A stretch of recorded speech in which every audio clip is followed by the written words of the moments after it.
कि वो पगड़ी पहनाएंगे, साथ में हुड्डा साहब रहेंगे और हुड्डा साहब उनको एक मोमेंटो जो राजीव जी की हैंड पेंटिंग है बहुत बड़ी, उनके वो एक तरह से मोमेंटो दे करके उनका स्वागत करेंगे। आदरणीय उदय भान जी और तो भूपेंद्र सिंह हुड्डा जी से मेरा निवेदन है कि वो पगड़ी पहना करके राहुल जी को सम्मानित करें।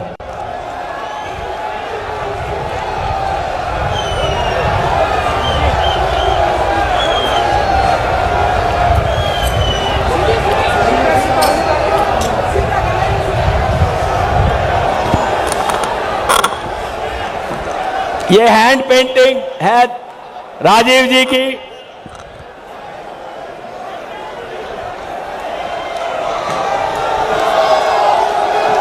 और अब खड़गे साहब को पीसीसी अध्यक्ष पगड़ी पहना करके सम्मानित करेंगे और साथ ही पगड़ी पहना करके खड़गे जी को सम्मानित करेंगे पीसीसी अध्यक्ष।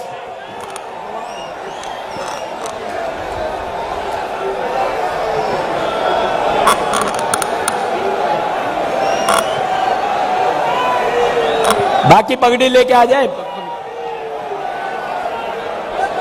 बाकी पगड़ी लेके आ जाए जल्दी। वो डब्बे में रखी है पगड़ी, पगड़ी लेके आए पगड़ी।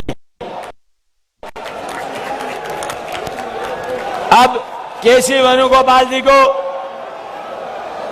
पीसीसी अध्यक्ष पगड़ी पहना करके सम्मानित करेंगे केसी वेणुगोपाल जी को।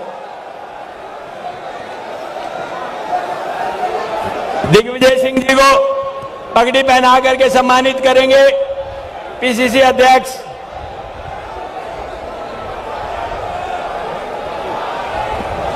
जयराम जी हैं क्या? चलो अब एक दूसरी पेंटिंग और है जो दीपेंद्र हुड्डा जी व हमारी बहन गीता भूकल जी जिन्होंने ये पेंटिंग कराने के अंदर बहुत बड़ी भूमिका निभाई है। वो सोनिया जी और राहुल जी की यात्रा के दौरान की हुई एक ऐसी पेंटिंग है जो बहुत कम लोग ऐसी पेंटिंग कर पाते हैं। वो पेश करेंगे उनको। बोल दो। और अब मैं निवेदन करूंगा आदरणीय जो भूपेंद्र सिंह हुड्डा जी से कि वो आए और आपको संबोधित करें। चौधरी भूपेंद्र सिंह हुड्डा जी।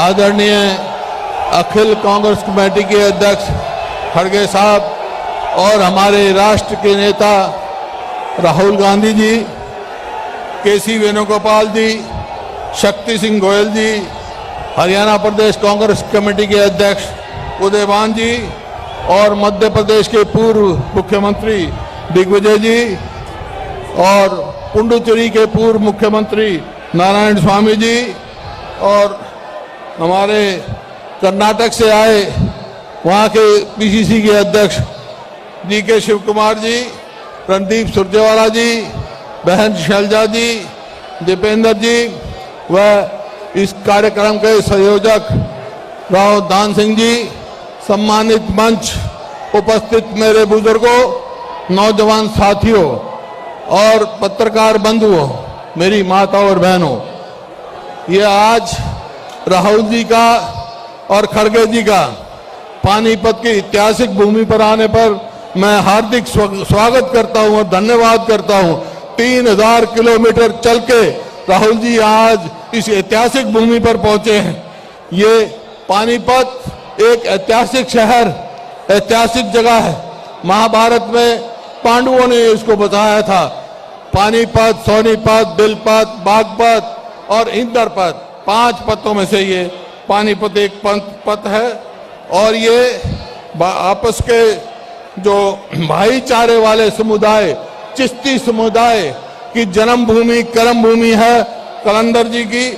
और यहाँ पर उर्दू के बहुत बड़े कवि हाली साहब की यहाँ जन्मस्थली है। और यहाँ जैसा आपको पता है हरियाणा में तो जय जवान जय किसान जय पहलवान, पहलवान का मतलब खिलाड़ी है। देश में एक गोल्ड मेडल लेने वाला नीरज चोपड़ा भी यहाँ का है। चोपड़ा हमारा है। और राहुल जी, ये जगह आपके परिवार से बहुत संबंध रखती। यहाँ पर अक्टूबर 2008 में सोनिया जी आई थी और यहाँ से ऐलान किया गया था कि सबको, शेड्यूल कास्ट को, बैकवर्ड क्लास को मुफ्त 100-100 गज के प्लॉट दिए जाएंगे। और कांग्रेस की सरकार में 3,82,000 दिए गए। आज इस सरकार ने बंद कर दिए। 30 मार्च 1987 को पूर्व प्रधानमंत्री, हमारे नेता दिवंगत श्री राजीव गांधी जी आए और उन्होंने जो ऑयल रिफाइनरी है उसका नींव का पत्थर यहां रखा।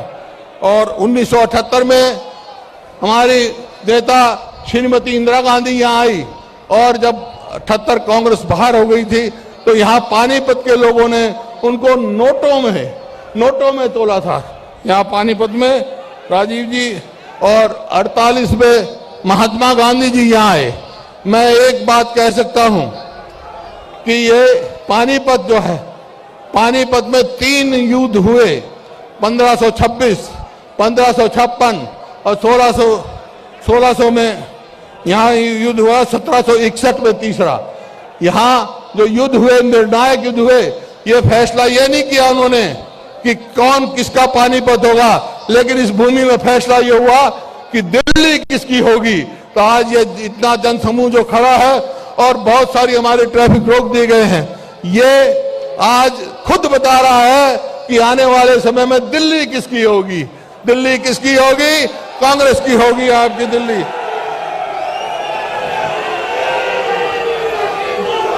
राहुल जी, आप इतनी दूर से चल के आए हैं, ये कोई आम यात्रा नहीं रह गई है, ये तो जन आंदोलन हो गया है, जन आंदोलन बन गया है और देशभक्ति का आंदोलन बन गया है। मैं आज आपके आने पर स्वागत भी करता हूं और ये आज जो हरियाणा की जनता खड़ी है इसकी तरफ से आश्वासन दिलाता हूं, जहां आप जाएंगे ये आपके साथ जाएंगे। इन शब्दों के साथ बहुत बहुत धन्यवाद। जय हिंद।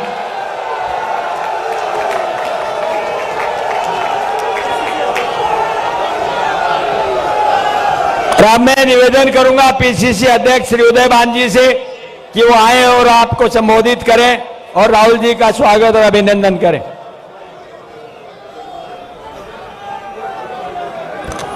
जन जन की आशा और विश्वास के प्रतीक, जननायक, ऑल इंडिया कांग्रेस कमेटी के पूर्व अध्यक्ष, हम सबके नेता, परम श्रद्धेय Shri Rahul Gandhi ji, all India Congress committee के बहुत ही सम्माननीय अध्यक्ष आदरणीय श्री मल्लिकार्जुन खड़गे जी, हमारे बीच में उपस्थित आदरणीय श्री केसी वेणुगोपाल जी, हमारे ऑल इंडिया कांग्रेस कमेटी की जनरल सेक्रेटरी बहन शैलजा जी, रणदीप सुरजेवाला जी, शक्ति सिंह जी, हमारे दिग्विजय सिंह जी और अन्य मंच पर सभी नेतागण।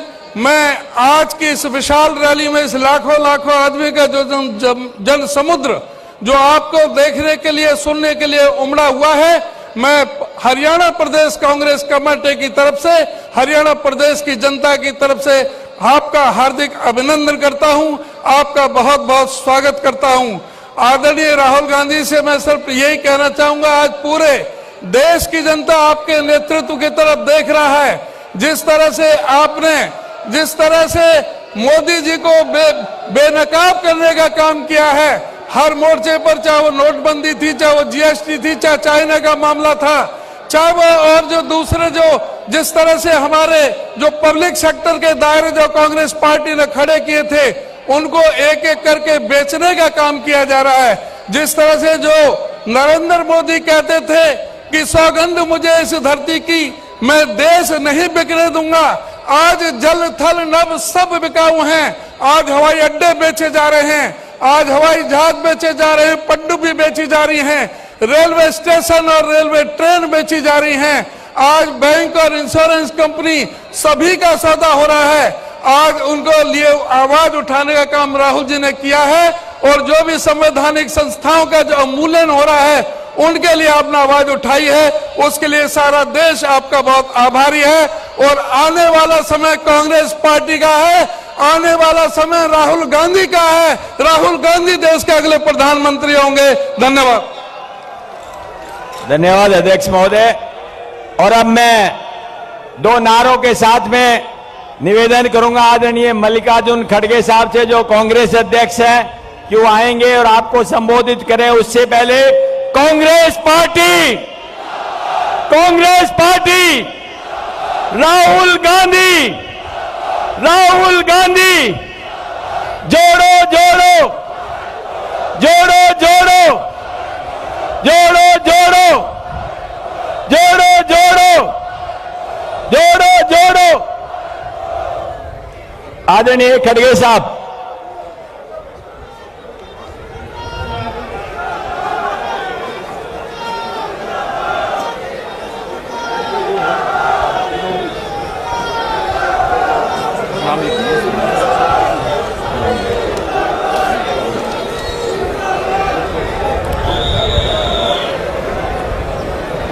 इस भारत जोड़ो यात्रा में पधारे हुए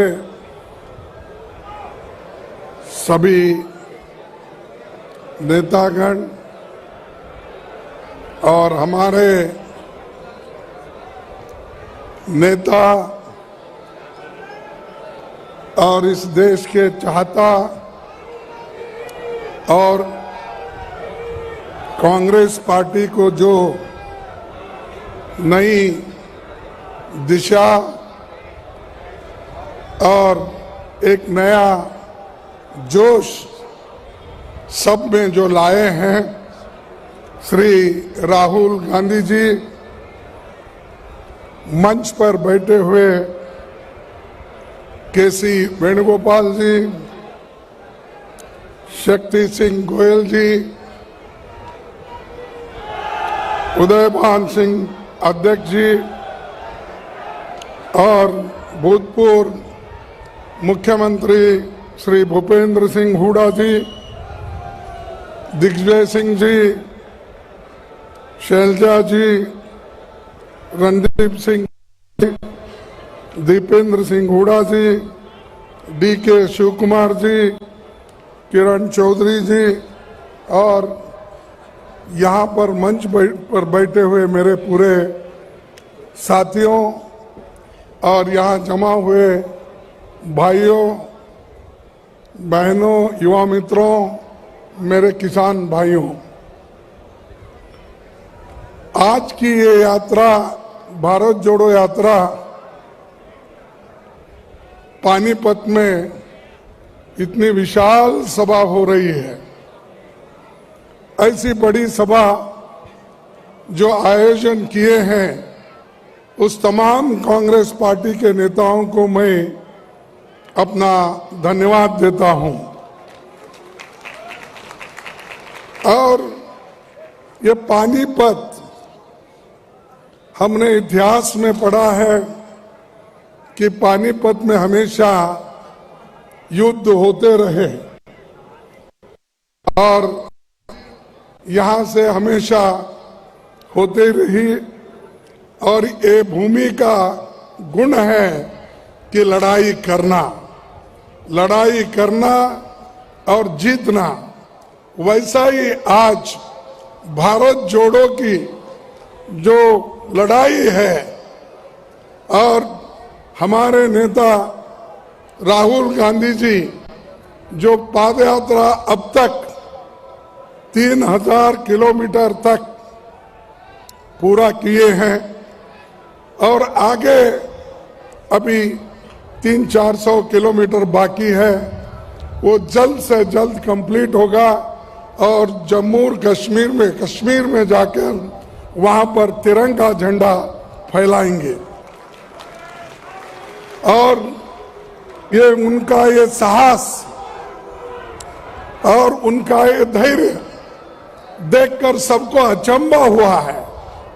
भाई, हम तो राहुल गांधी जी को दिल्ली में देखते थे, एसी के कमरे में देखते थे, गाड़ी में देखते थे, लेकिन ये राहुल अलग निकले, जो कन्याकुमारी से लेकर पानीपत तक अपना जो पादयात्रा पूरे किए हैं, ये इससे देखिए वो ठंडी में, पहले बारिश में, धूप में, हर तरह के सीजन में उन्होंने चलते रहा और उनके पीछे जो हमारे भारत जोड़ो यात्री हैं वो भी चलते रहे। इसीलिए मैं उनको बधाई देता हूं और ये जो उन्होंने हमारे युवकों में धैर्य साहस दिलाया है ये बहुत बड़ी बात है। लेकिन ये सब जो कुछ हो रहा है ये किसके लिए हो रहा है?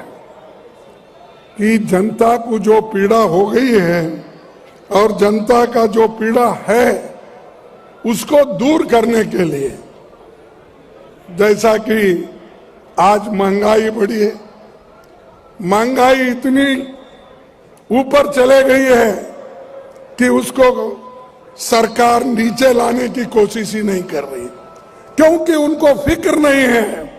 वो हमेशा बड़े लोगों के साथ रहते हैं और उनको इस जो कीमतें इतने ऊपर चले गए, जो हमारे आवश्यक वस्तु के कीमतें इतने ऊपर, गरीब आदमी कोई उसको छू नहीं लेता या उनके सारी चीजों को अपनी पूर्ति नहीं करता। ऐसे एक वक्त इन्फ्लेशन, इस इन्फ्लेशन के खिलाफ उनकी लड़ाई है। दूसरी लड़ाई अनएम्प्लॉयमेंट। अनएम्प्लॉयमेंट 45 यानी 45 इयर्स में इतना बड़ा अनएम्प्लॉयमेंट कभी नहीं हुआ। आज उसके लिए वो रास्ते पे आकर लड़ रहे हैं।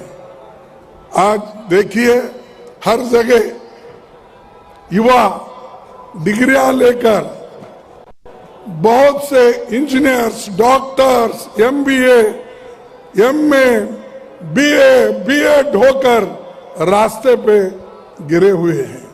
उनकी चिंता बीजेपी सरकार नहीं कर रही, उनकी चिंता मोदी जी नहीं कर रहे, शाह जी नहीं कर रहे, और उनका एक ही काम बना है, जब से वो प्रधानमंत्री बने, जब से वो होम मिनिस्टर शाह बने, तब से उनका एक ही काम है कि देश में चुनाव चुनाव चुनाव का भाषण ही करते। देश के बारे में उनका सोच कुछ नहीं है, युवकों के बारे में उनका सोच नहीं है, इन्फ्लेशन के बारे में उनका सोच नहीं, देश के आर्थिक परिस्थिति के बारे में उनका सोच नहीं है। जहां जहां इलेक्शन करवाना, जिन लोगों को तोड़ना, ईडी के मदद से, इनकम टैक्स के मदद से, हर चीज से वो इस्तेमाल करके कांग्रेस को तोड़ने का देखते हैं। राहुल जी के नेतृत्व में हम 6-7 स्टेट में हमारी सरकार आई थी, वहां के लोगों को किसने तोड़ा? किसने तोड़ा? बीजेपी के लोगों ने तोड़ा। किसी को पैसे देकर, किसी को लालच देकर, किसी को भड़का के, किसी को मिनिस्ट्री देकर, ऐसे चीज करके, और किसी को ईडी का डर दिखा के, इनकम टैक्स का डर दिखा के उन्होंने सारे सरकारें तोड़ दी। बात तो डेमोक्रेसी की करते हैं, लेकिन करते क्या है? डेमोक्रेटिकली जो चुने हुए सरकार है उनको एक एक करके गिराते जाते हैं और ऊपर से बोलते हम लोकतंत्र में विश्वास करते हैं। कहां है भैया आपका लोकतंत्र? हर जगह आप लोगों के वजह से, लोगों ने मदद करके जो सरकारें कांग्रेस सरकार बनाई उसको आप तोड़ते फिरते हो और भगवान का नाम तो लेते हैं, लेकिन इतना झूठ बोलते हैं। शायद ही कोई पॉलिटिशियन या कोई प्राइम मिनिस्टर, कोई होम मिनिस्टर आज तक इतना झूठ नहीं बोले। ये झूठों के सरदार है। हर 2 करोड़ नौकरियां देने का ये सच है झूठ कि उन्होंने कहा भाई मुझे चुन के लाओ, मैं एक गरीब आदमी हूं, मैं देश को बनाऊंगा, हर एक लोगों को, इस देश में रहने वालों को 2 करोड़ युवाओं को हर साल नौकरी दूंगा। दिया नौकरी? नहीं, आपको मिला होगा क्योंकि यहां लड़ाकू लोग ज्यादा है, लड़ने वाले हैं, इसलिए मिला होगा 2 करोड़ आपको। नहीं मिला। 15 लाख देने का वायदा मिला, 15 लाख नहीं मिला। अब क्या कर रहे हैं? त्रिपुरा में इलेक्शन है, वहां शाह चाहते हैं, वो कहते हैं भाई राम मंदिर बन रहा है, 1 तारीख उसका उद्घाटन है। अरे ठीक है, सभी लोग तो भगवान में आस्था रखते हैं, लेकिन आप क्यों घोषणा करते इसकी? वो भी चुनाव में, और आने वाले चुनाव में वो ये कह रहे हैं कि मई में चुनाव रहता है, तो 1 जनवरी में वहां राम मंदिर का उद्घाटन होगा। आप कौन होते भाई बोलने का? क्या राम मंदिर के पुजारी है आप? क्या राम मंदिर के वहां महंत हैं आप? वहां के महंत लोग बोलने दो, साधु संत बोलने दो। आप क्यों है? आप पॉलिटिशियन है। आप देश को सुरक्षित रखना, कानून की व्यवस्था रखना, लोगों के पेट भरना और किसानों का दाम देना आपका काम है। किसानों को भी बोले कि आपका दाम दुप्पट होगा दुप्पट। एमएसपी बढ़ाएंगे, बढ़ाए नहीं। तो ये सारी चीजें वो बोलते जाते हैं, और ये सब, और बाद में ये कहते हैं अरे भाई ये तो इलेक्शन के जुमले हैं। अगर इलेक्शन के जुमले हैं तो ये बोलना था पहले ही, वोट लेने से पहले। वोट लेने के बाद ये जुमले बन गए, 15 लाख, 2 करोड़, सारी चीजें जुमले बन गए। तो इसीलिए मैं ये कहूंगा, मुख में राम बगल में छुरी, मुख में राम बगल में छुरी, और ये छुरी लेके घूम रहे हैं, समाज को डिवाइड कर रहे हैं, जातियों में झगड़ा लगा रहे हैं, धर्म में झगड़ा लगा रहे हैं, और एक खाई बढ़ा रहे हैं। जो डिवाइड कर रहे हैं, इसी के लिए राहुल गांधी जी इस खाई को दूर करने के लिए, जोड़ने के लिए वो इतनी पादयात्रा कर रहे हैं। ये है, ये वोटों के लिए नहीं है,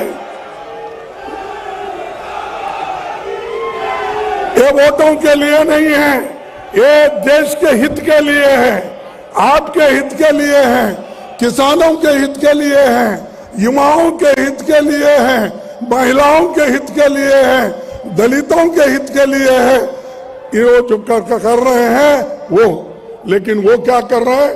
वोटों के लिए कुछ भी बोलो, क्योंकि लोग सुनते हैं, और वो ये चाहते हैं कि जब तक लोग सुनते रहेंगे, वोट देते रहेंगे, ऐसे ही जुमले बोलते रहेंगे।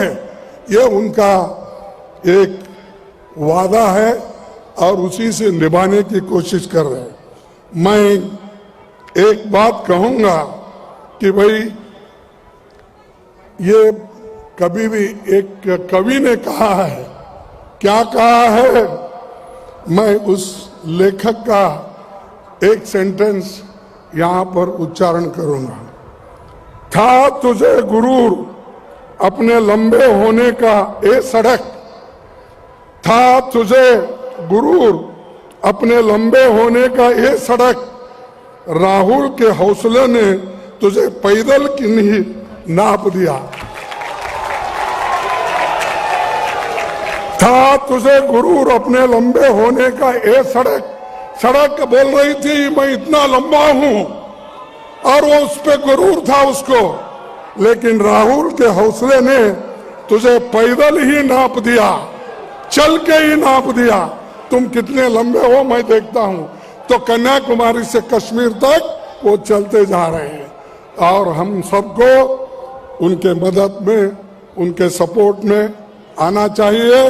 और युवकों को मैं खास करके विनती करता हूं कि अभी बहुत से चीजें हैं बोलने के लिए, लेकिन वक्त हुआ है, हमको पहुंचना भी है, राहुल जी भी आने वाले हैं, इसीलिए मैं ज्यादा वक्त न लेते हुए मैं इतना ही कहूंगा कि यहाँ के युवकों को फंसाने की कोशिश चली। अग्निपथ का उन्होंने एक विचार लाकर अब सबको स्टाइपेंडरी ग्रेजुएट, किसी को मिलिट्री नहीं, फौजी नहीं कहलाएंगे, वो सिर्फ उनको एक सर्टिफिकेट दिया जाएगा और वो सर्टिफिकेट लेके ही वो फिरते रहेंगे, नौकरी नहीं। 30 लाख नौकरियां इस देश में खाली है, चाहे डिफेंस हो, चाहे स्कूल्स हो, चाहे कॉलेजेस हो, चाहे सिविल सर्विस में हो, 30 लाख। लेकिन मोदी जी नहीं देंगे, वो इसलिए नहीं देंगे, 30 लाख में से 15 लाख नौकरियां scheduled caste, scheduled tribe, backward class के लिए जाएंगे। तो इसीलिए वो चाहते हैं अगर 15 लाख लोग गरीब अगर घर बसाएंगे, मजबूत होंगे, आर्थिक दृष्टि से मजबूत होंगे, तो हमारी परेशानी बढ़ जाएगी। इसीलिए वो 30 लाख नौकरियां नहीं भर रहे, ऐसे छोटी मोटी स्टाइपेंड देके लोगों को गुमराह कर रहे हैं। तो इसलिए दोस्तों, ऐसे सरकार को भी सबक सिखाना है और हमारा काम है और मजबूती के साथ रहना है। देश को बचाने वाले हम लोग हैं और देश के लिए कभी वो लोग नहीं लड़े, आजादी के लिए नहीं लड़े, अपनी कुर्बानी नहीं दिए, लेकिन सब कुछ किया कांग्रेस ने। और कांग्रेस जो की है उसका फायदा उठाकर आज हर जगह घूम रहे हैं। एक प्राइम मिनिस्टर निकलता है तो 100 गाड़ियां उसके पीछे। अरे क्यों भाई, पहले के प्राइम मिनिस्टर भी जाते थे, कितने गाड़ियां, 8, 10, 15 कुछ रहते थे। आज होम मिनिस्टर भी निकलता है, उसके पीछे भी 50 गाड़ियां। और हम यहां पर पानीपत पहुंचना चाहते थे हेलीकॉप्टर में, तो हमको क्लियरेंस भी जल्दी नहीं मिलता। यह बात चल रही है। इसलिए दोस्तों, और ज्यादा कुछ न बोलते हुए इतना ही कहूंगा, हम सब मिलकर रहेंगे, एकजुट रहेंगे, फिर कांग्रेस को लाने की पूरी कोशिश करेंगे। यही मैं आपसे प्रार्थना करता हूं। जय हिंद, जय कांग्रेस। धन्यवाद आदरणीय खड़गे सर। और अब आपके चिर परिचित और प्रतीक्षित जिस नेता के लिए आप इतने घंटों से इंतजार कर रहे हैं, देश के महान नेता, महान योद्धा, संविधान के रक्षक व प्रजातंत्र के रक्षक आदरणीय राहुल गांधी जी से कि वो आए और आपको संबोधित करें। वो बोले उससे पहले एक लाइन में कहना चाहता हूं, हमने सीखा है ये रसूलों से जंग लड़ना है, सदा वसूलों से, नफरत वाली गालियां तुम दो, हम देंगे जवाब फूलों से। आदरणीय राहुल गांधी जी। राहुल गांधी, राहुल गांधी, राहुल गांधी।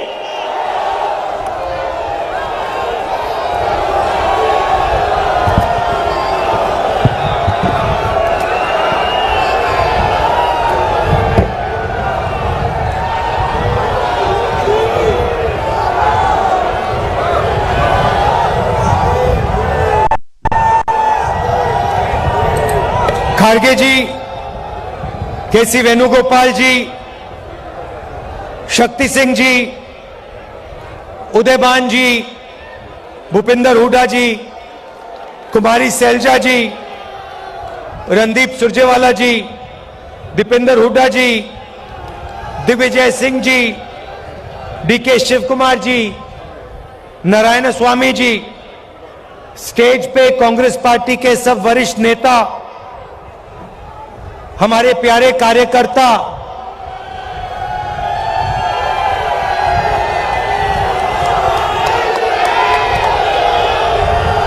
मतलब दूसरा नाम आपका, प्यारे कार्यकर्ता का दूसरा नाम बब्बर शेर और शेरनिया, प्रेस के हमारे मित्रों,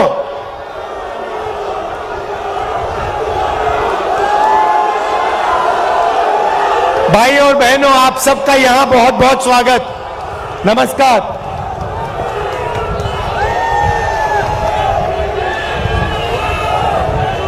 अब 112 दिन हो गए कि यात्रा कन्याकुमारी से शुरू हुई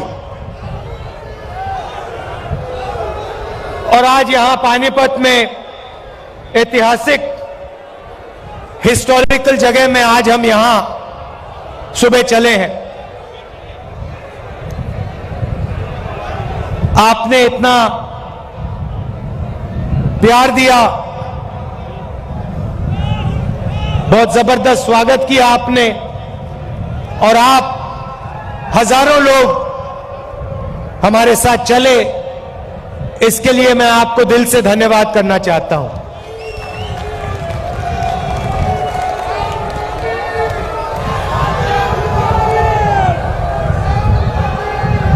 भाइयों और बहनों, एक सवाल शुरू करने से पहले एक सवाल है मेरा। हिंदुस्तान की आबादी कितनी है? कितनी आबादी है? सुनाई नहीं दे रहा। कितने लोग रहते हैं देश में?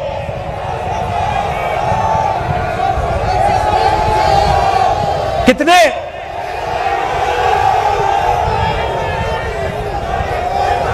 140 क्या? 140 करोड़। अच्छा, एक बात बताइए, ये स्टेज पे कितने लोग बैठे हैं? 100, तकरीबन 100 लोग हैं ना। अब मैं आपको थोड़ा सा देश की जो आर्थिक स्थिति है उसके बारे में बताना चाहता हूं। देश की आबादी 140 करोड़ रुपए, 140 करोड़ लोग, ठीक है? पहला नंबर याद रखिए, 140 करोड़। अच्छी तरह सुनो। अब दूसरा नंबर याद रखिए, 100। अब मजे की बात सुनिए, हिंदुस्तान में, नहीं शांत हो जाइए क्योंकि मैं गहरी बात बोल रहा हूं। देखिए, स्टेज पे 100 लोग, देश में 140 करोड़ लोग। आज के हिंदुस्तान में जितना धन आधे हिंदुस्तान के हाथ में है, उतना धन हिंदुस्तान के सबसे अमीर 100 लोगों के हाथ में है।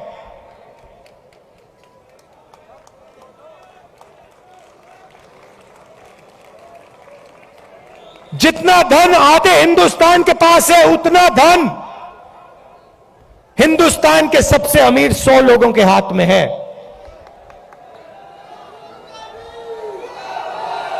क्या यह आपको सही लगता है?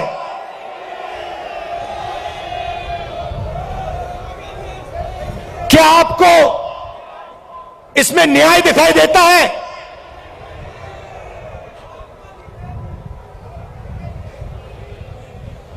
दूसरा आंकड़ा देता हूं। हिंदुस्तान की, अगर आप सारी की सारी कंपनियों का मुनाफा देखें, सारी की सारी कॉरपोरेट कंपनियों का मुनाफा देखें, तो 90% मुनाफा सिर्फ 20 कंपनियों के हाथ में है।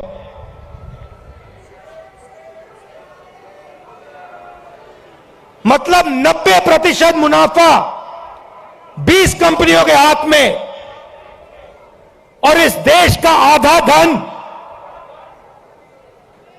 100 लोगों के हाथ में। यह है नरेंद्र मोदी जी के हिंदुस्तान की सच्चाई।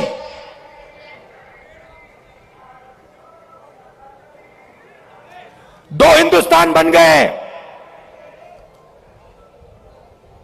किसान, मजदूर, छोटे दुकानदार, बेरोजगार युवा, इनका, इसमें करोड़ों लोग रहते हैं।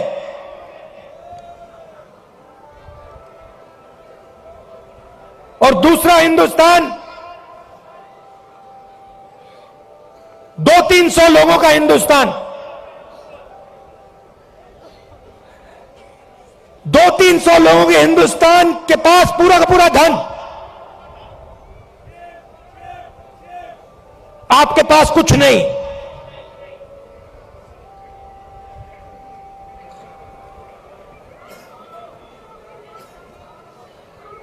आपके पास ये पानीपत में जो हवा है, जिसमें आप सांस नहीं ले सकते, वो है आपके पास।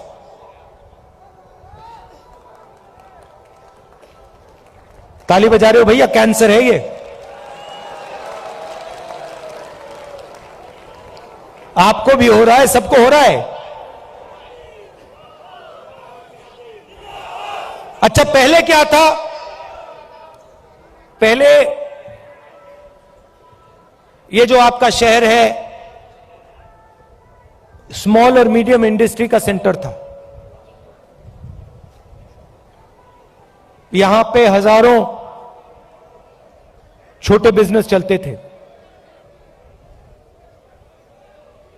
लाखों लोगों को रोजगार मिलता था।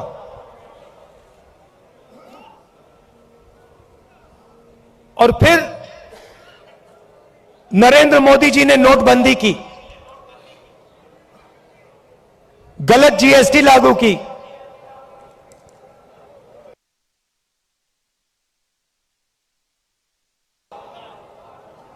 मुझसे बेहतर ये दो पॉलिसियां नहीं थी, नोटबंदी और जीएसटी पॉलिसियां नहीं, छोटे स्मॉल और मीडियम बिजनेस वालों को खत्म करने के हथियार। और ये सिर्फ पानीपत में नहीं हुआ, हरियाणा में नहीं हुआ, ये पूरे देश में इन दो हथियारों ने, जो देश को रोजगार देते थे, स्मॉल और मीडियम बिजनेस जो चलाते थे, इन दो हथियारों ने उनकी रीढ़ की हड्डी तोड़ दी, उनको खत्म कर दिया। और आज 21वीं सदी में हरियाणा बेरोजगारी का चैंपियन है। आपने सबको पीछे छोड़ दिया बेरोजगारी में। कितना भैया? 38%।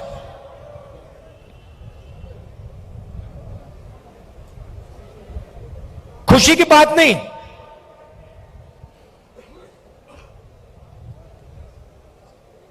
हरियाणा का जो युवा है,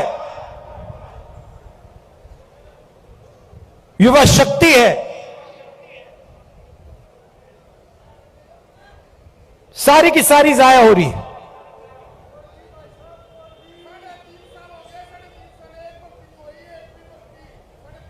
अच्छा भैया, 3.5 साल हो गई, एक भर्ती नहीं हुई। मुझे पहले अग्निवीर के बारे में बताओ।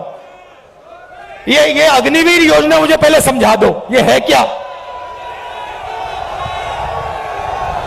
भर्ती की बात करनी है तो अग्निवीर की बात करो।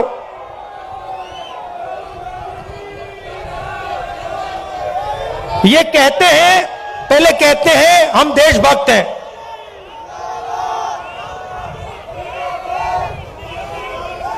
कहते हैं बीजेपी वाले लोग कहते हैं हम देशभक्त हैं। मुझे इनकी देशभक्ति समझाओ। हिंदुस्तान में लाखों लोग, हाँ लाखों युवा सुबह उठ के 4 बजे, ये यात्रा 6 बजे शुरू होती है, ये यात्रा 6 बजे शुरू होती है, इसके बारे में कंप्लेंट आ रही है कि भैया इसको 6 बजे नहीं, इसको 7 बजे शुरू करो। मैं कहता हूं नहीं, मैं नहीं करता, मैं 6 बजे करूंगा। 8 बजे कह रहे हैं। देखो, ये 6 बजे चालू होती है। किसान कितने बजे उठता है? 4 बजे। जो सेना में भर्ती होने के लिए रनिंग की प्रैक्टिस करता है, वो कितने बजे उठता है? 4 बजे। और ऐसे लाखों युवा सपना देखते हैं, लाखों युवा सपना देखते हैं। किस चीज का सपना? तिरंगे की रक्षा करने का सपना। और लाखों में से वो 4 बजे उठ के दौड़ते हैं। हर स्टेट में सुबह सुबह अगर आप जगो, आप इनको देख सकते हो। कभी उनको रोको, उनसे पूछो भाई क्या कर रहे हो?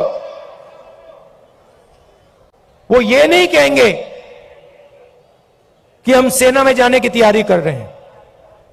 वो कहते हैं हम तिरंगे की रक्षा करना चाहते हैं, वो कहते हैं। अब लाखों युवा दौड़ते हैं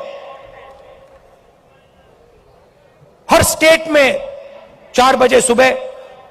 उनमें से पहले 80,000, तकरीबन हर साल 80,000 चुने जाते थे।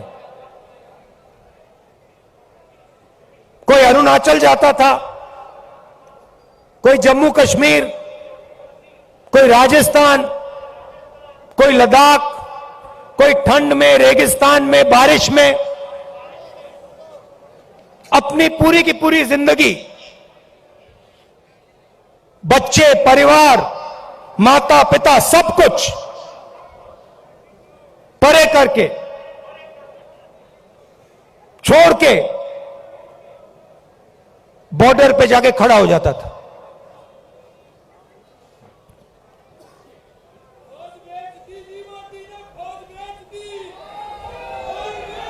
नहीं, सुनो, बात सुनो। वो बॉर्डर पे खड़े होते थे, वहां पे तूफान आ जाए, बर्फ गिर जाए, गोली लग जाए, बम फट जाए, कुछ नहीं।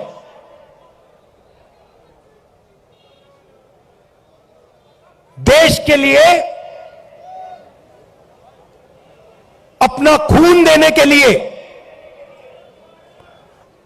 80,000 युवा हर साल सेना में भर्ती होते थे। अब उनको पहले सेना क्या देती थी? सबसे पहले सेना उनसे कहती थी,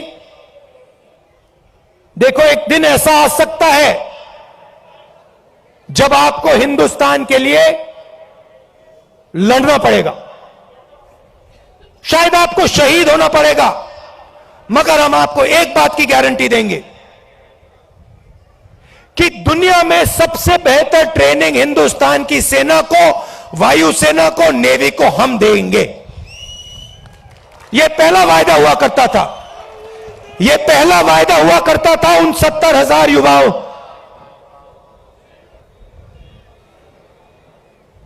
आर्मी कहती थी, हिंदुस्तान की सरकार कहती थी, तुम्हें हम बिना ट्रेनिंग दुश्मन के सामने कभी नहीं खड़ा होने देंगे, क्योंकि हम तुमसे प्यार करते हैं, हम तुम्हारा आदर करते हैं, हम तुम्हारे खून की रक्षा करना चाहते हैं। बिना ट्रेनिंग हम आपको कभी नहीं भेजेंगे, मर जाएंगे मगर नहीं भेजेंगे। पहला वायदा। दूसरा वायदा, 15 साल आपको सर्विस मिलेगी। 15 साल आपको सर्विस मिलेगी। अगर आपको इतनी सी भी चोट लगी, इतनी सी चोट लगी उंगली पे, हम आपकी रक्षा करेंगे। जो भी आपको चाहिए हम आपको दे देंगे। यह था दूसरा वायदा। तीसरा वायदा, आपने इस देश के लिए अपना पूरी जिंदगी दे दी, पूरी की पूरी आपने जिंदगी दी, आपने अपने बच्चे दे दिए, माता पिता दे दिए, परिवार दे दिया, अपने सारे के सारे सपने दे दिए इस तिरंगे को रक्षा करने के लिए। ठीक है, हम आपको पेंशन देंगे, और जब आप गांव में वापस जाओगे, जब आप गांव में वापस जाओगे, तो हम आपको एक्स सर्विसमैन का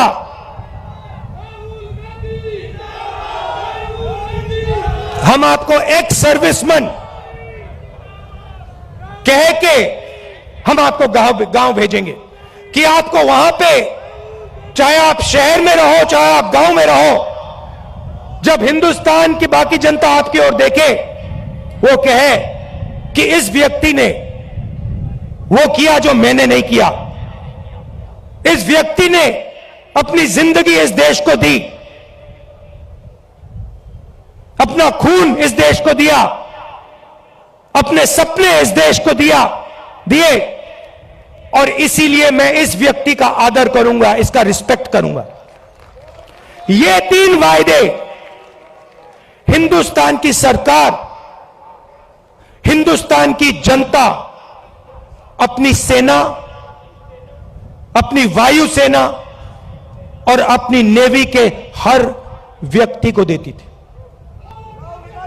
अब अग्निवीर योजना ने, नहीं सुनिए, अग्निवीर योजना ने ये तीनों के तीनों वायदे तोड़ दिए हैं। अग्निवीर योजना क्या कहती है? उन्हीं 70,000, उन्हीं लाखों युवाओं से कहती भैया 80,000 तो नहीं लेंगे, 40,000 लेंगे। और वो जो 15 साल की बात थी, वो जो सर्विस की बात थी, उसे भूल जाओ। 4 साल बाद, पहले 80,000 लिए जाते थे, 4 साल बाद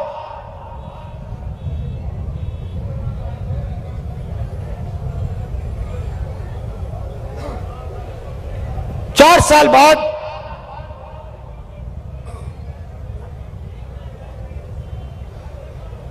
हम 75% को वापस भेज देंगे, निकाल देंगे, बस 25% हम रखेंगे।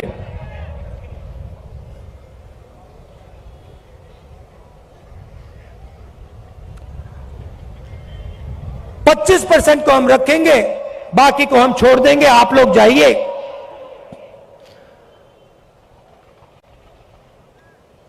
बेरोजगार हो जाइए। अच्छा, जो पहले हम ट्रेनिंग देते थे, जो सैनिक को तैयार करने में 5, 10, 15 साल लगते हैं, मिसाइल चलाने में, रॉकेट चलाने में, हथियार को ठीक से चलाने में जो टाइम लगता है उसको भूल जाइए। सिर्फ 6 महीने की ट्रेनिंग की जरूरत है। 4 साल बाद घर वापसी। तो ये वायदे नरेंद्र मोदी जी ने और बीजेपी ने तोड़े हैं। जब मैं ये बात उठाता हूं तो कहते हैं मैं सेना के विरोध बात कर रहा हूं। मैंने बोला था, प्रेस के मित्र हैं, ये भी उनकी बात करते हैं कि देखो भैया, समझ गए आप, मैं सेना की बात उठा रहा हूं।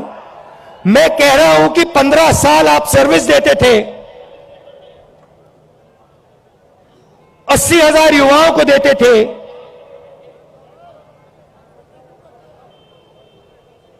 पेंशन देते थे, अब नहीं दोगे।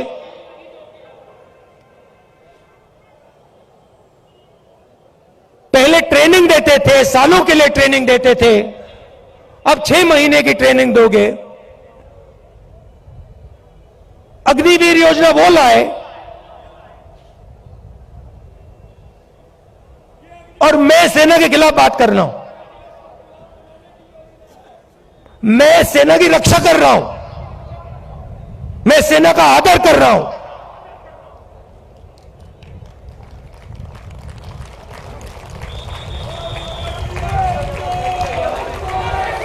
और भाइयों और बहनों, एक और बात, जब वो युवा सड़क पे दौड़ते हैं, लाखों दौड़े, जब उन्होंने सरकार से कहा, सरकार से कि भैया ये अग्निवीर योजना हमें अच्छी नहीं लगी, हम आर्मी में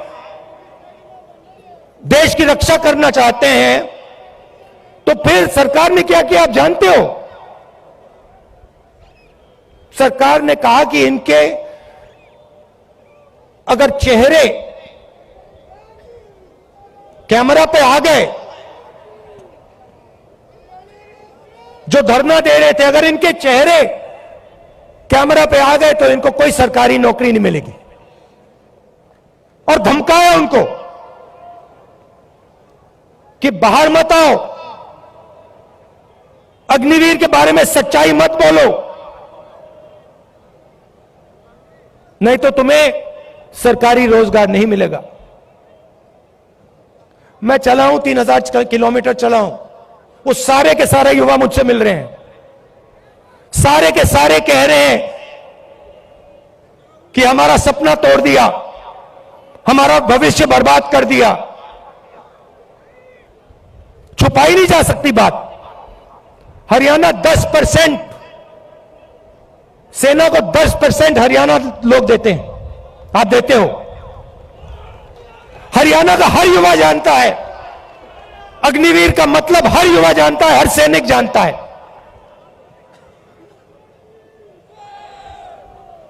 यह सच्चाई है। अच्छा, अग्निवीर को छोड़िए, रोजगार के 2-3 और रास्ते हैं।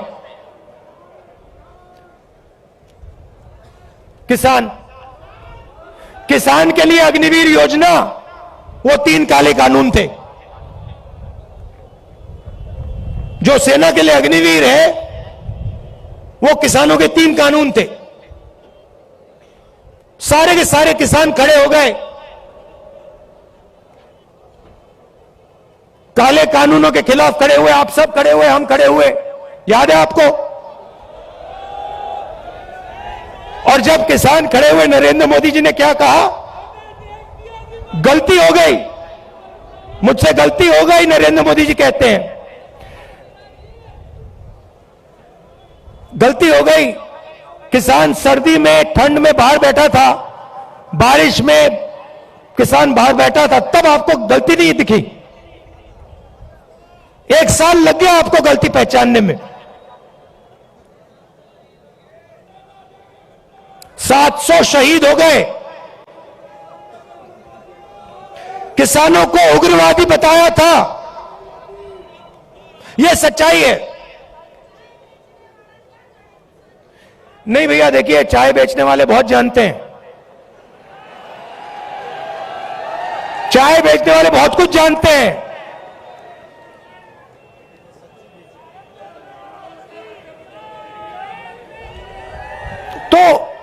तो देखिए, फिर कहते हैं, बीजेपी वाले लोग कहते हैं, मैं आपको बताता हूं, देखिए, बीजेपी वाले लोग कहते हैं कि देखिए,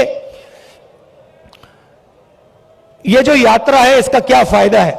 ये यात्रा कन्याकुमारी से कश्मीर क्यों चला जा रहा है?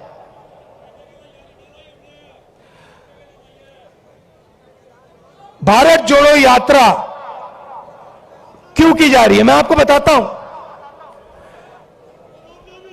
क्योंकि इन्होंने पूरे देश में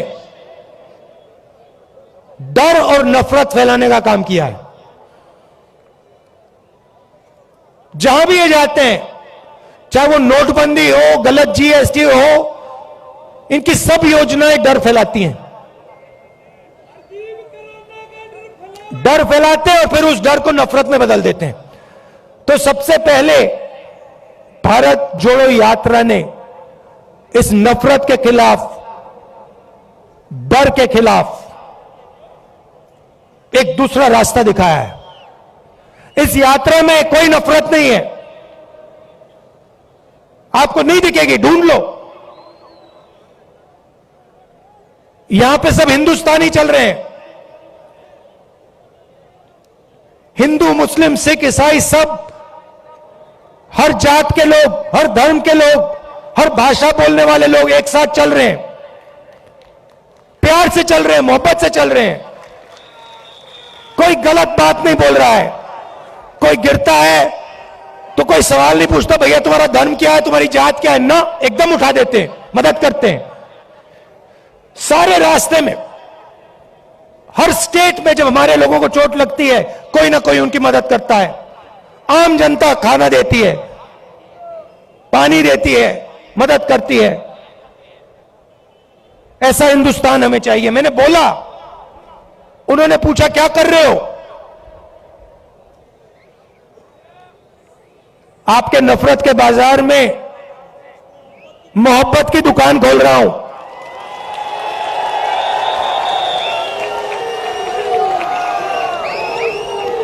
नफरत के बाजार में मोहब्बत की दुकान सिर्फ मैं नहीं खोल रहा हूं, करोड़ों हिंदुस्तानी खोल रहे हैं, आप लोग खोल रहे हो। ये देखो, मैं टी शर्ट पहना हूं, ये तो शर्ट भी नहीं पहने।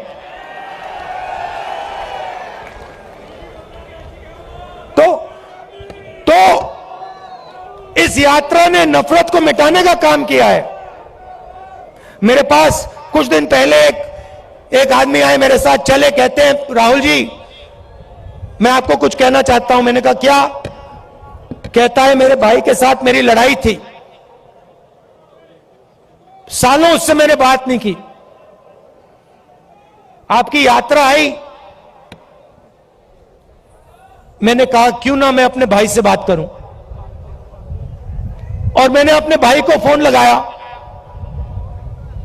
और मैंने कहा भाई अब मैं तुमसे लड़ना नहीं चाहता हूं, मैं तुमसे लड़ना नहीं चाहता हूं, चाहे कुछ भी हो जाए मैं तुमसे लड़ना नहीं चाहता हूं। और उसके भाई ने उसे कहा मैं भी तुमसे नहीं लड़ना चाहता हूं, जाके वो गले मिल गए। और ये पूरी यात्रा में हो रहा है।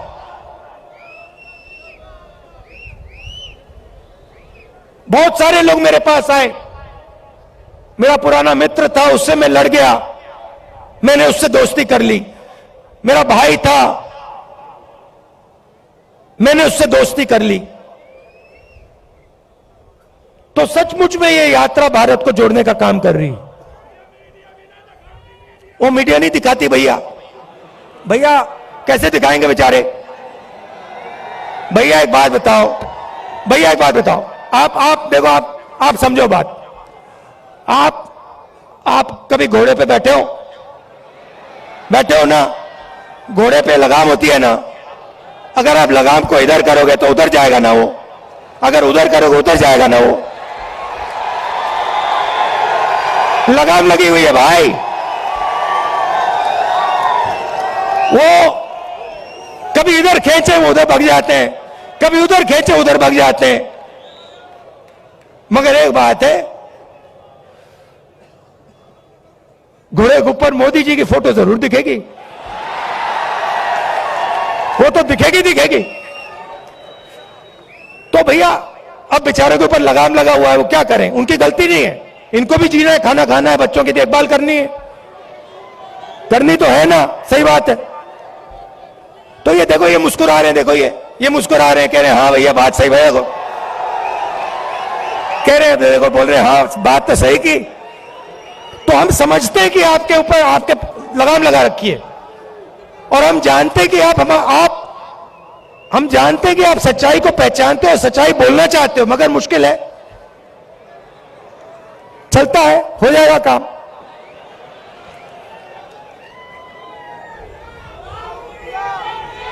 तो दूसरी बात, भारत जोड़ो यात्रा का दो और लक्ष्य हैं। एक, नफरत के खिलाफ खड़ा होना,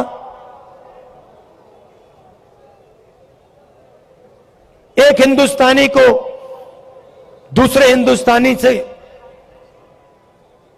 जोड़ने का काम, मोहब्बत फैलाने का काम, ये यात्रा का लक्ष्य है। दूसरा लक्ष्य, जो देश में बेरोजगारी फैल रही है उसके खिलाफ खड़ा होने का है। और आखिरी बात, जो महंगाई है, जो आप सबको लगती है, चुभती है। पहले 400 रुपए का सिलेंडर होता था, आज 1100। पहले 60 रुपए का पेट्रोल, आज 100 रुपए का पेट्रोल। तो उसके खिलाफ खड़े होने की यात्रा है। और अंत में जो हिंदुस्तान की आर्थिक स्थिति है, जो मैंने पहले बात बोली, 100-200 लोगों के पास हिंदुस्तान का 50-60% धन, और किसान, मजदूर, छोटे व्यापारियों के पास कुछ नहीं। ऐसा हिंदुस्तान हम नहीं चाहते हैं। इसमें सबकी इज्जत होनी चाहिए, भाईचारा होना चाहिए, मोहब्बत होनी चाहिए। मिलकर यह देश आगे जा सकता है, किसी का भी मुकाबला कर सकता है, किसी भी देश का मुकाबला कर सकता है। तो यह हमारा लक्ष्य था। और आपने इतना समर्थन दिया, इतना प्यार दिया, इतना प्यार दिया, इसके लिए मैं आप सबको धन्यवाद कहना चाहता हूं। आखिरी बात, एक मैंने सोचा, अभी बोल रहा था तो मैंने सोचा, देखिए आप सबके पास भाई बहन रिश्तेदार हैंगे ना, मजदूर, गरीब आदमी, बिल्कुल।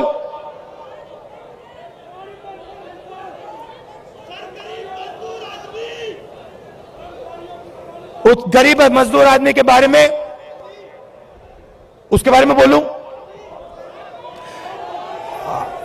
न्याय योजना का नाम सुना आपने?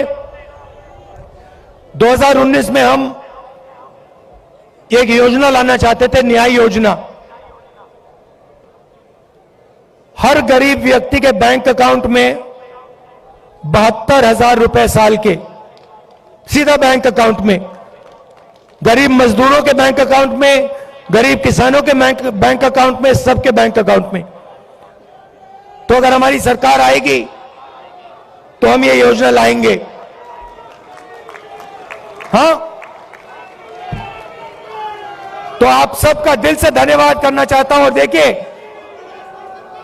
जैसे वो व्यक्ति मेरे पास आया था, उसने कहा था मुझे कि मैंने अपने भाई से फिर से रिश्ता बना दिया। आपके भाई हैं, कभी कभी लड़ाई हो जाती है, रिश्तेदारों से लड़ाई हो जाती है, दोस्तों से लड़ाई हो जाती है। आप जाके उनको फोन कीजिए, उनसे कहिए आप भी हिंदुस्तानी हो, मैं भी हिंदुस्तानी हूं, आप मेरे भाई हो, मैं आपसे लड़ना नहीं चाहता हूं, लड़ाई बंद कीजिए। बहुत बहुत धन्यवाद। जय हिंद। धन्यवाद राहुल जी, आपके शानदार अभिवादन के लिए। और अब मैं निवेदन करूंगा बुल्ले शाह जी से और भाई छोकर जी से कि वो एक मूर्ति जो स्वर्गीय इंदिरा जी की है, जो 1978 में यहां पधारी थी, वो आपको समर्पित करना चाहते हैं। बुल्ले शाह साहब और छोकर साहब, विपुल उनके साथ रहेंगे। विपुल साहब। मैं सभी की तरफ से आप सबका बहुत बहुत धन्यवाद करता हूं, इतनी भारी संख्या में आए। और यहां पानीपत में धर्म सिंह छोकर जी, बलबीर विधायक जी और वीरेंद्र पाल शाह जी का भी बहुत बहुत धन्यवाद करता हूं, उन्होंने यहां किया। बहुत बहुत धन्यवाद। जय हिंद।